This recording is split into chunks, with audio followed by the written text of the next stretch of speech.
Здравствуйте, в эфире новости спорта, в студии Сарглана Захарова. Уже завтра на ковре международного турнира в Минске начнут борьбу за путевки на чемпионат мира три якутских борца: Владимир Андреев, Нургун Скрябин и Андрей Бекренев, которые выступают за сборную Белоруссии. Турнир завершится 11 августа. Владислав Андреев будет соперничать с мастером спорта международного класса Димчиком Ренчиновым. Нургуну Скрябину будет противостоять опытный мастер, призер чемпионата Европы, участник Европейских игр в Минске Георгий Калиев. Хоккейный клуб «Сочи» впервые стал победителем предсезонного турнира. В последнем матче команда одолела омский «Авангард» со счетом 3-1. Матч прошел на ледовой арене «Шайба». В составе «Сочи» дублем отметился нападающий Илья Крикунов. Также отличился защитник Денис Александров. У «Авангарда» шайбу забросил нападающий Валентин Пьянов. Таким образом, турнирную таблицу «Сочи» возглавила с 8 очками, оставив после себя и олимпийскую сборную России. У них всего 5 очков. «Авангард» оказался на последнем месте.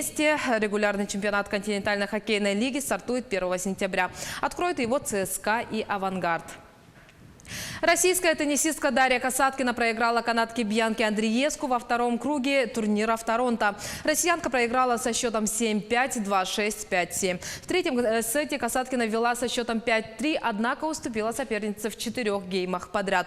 Встреча продолжалась 2 часа 40 минут. Спортсменки провели первую игру между собой на турнирах под эгидой Женской теннисной ассоциации. Соперницей Андриеску в третьем круге станет голландская теннисистка Кики Бертенс. Встреча состоится 8 августа. Футбольный клуб «Краснодар» в домашнем матче третьего квалификационного раунда Лиги чемпионов проиграл португальскому «Порту». Дебютная для российской команды встреча в главном турнире Европы завершилась со счетом 0-1. Состав «Краснодара» претерпел 2 изменения. Вместо форварда Ари на поле с первых минут появился новичок Маркус Берг, а полузащитника Кристофера Олсена заменил выздоровевший Вандерсон.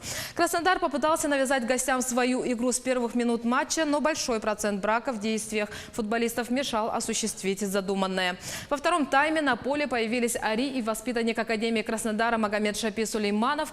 Их выход положительно сказался на атакующих действиях команды. Однако на 89-й минуте матча полузащитник Серджио Оливейра точным ударом со штрафного принес португальцам победу. Вторая встреча пройдет 13 августа в Порту.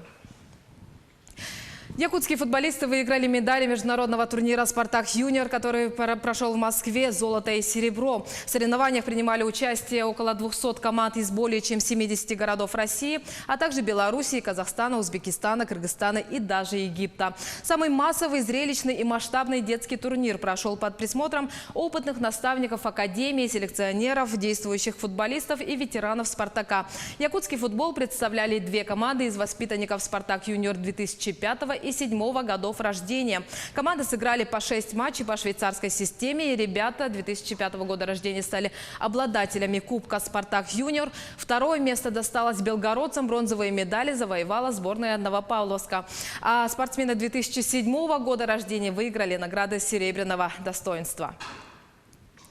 Якутские стрелки успешно выступили в финальном этапе 9-й спартакиады учащихся России по стендовой стрельбе. Он проходил в городе Тетюши, Республики Татарстан. Всего медали оспаривали 90 спортсменов из 13 регионов России. Сборная Якутии была представлена 3 спортсменами: Николай Протопопов из Усть-Алданского улуса, Виталина Матвеева из Хангаласского и Алексей Петров из Сунтарского улуса. По результатам соревнований Виталина Матвеева заняла 3-е место по дисциплине скит, набрав 23 очка. В смешанном разряде в этой же дисциплине Виталина и Алексей Петров заняли 1-е место, набрав 30 очков. В общекомандном зачете команда республики расположилась на 8-й строчке. Это были новости спорта. Всего доброго.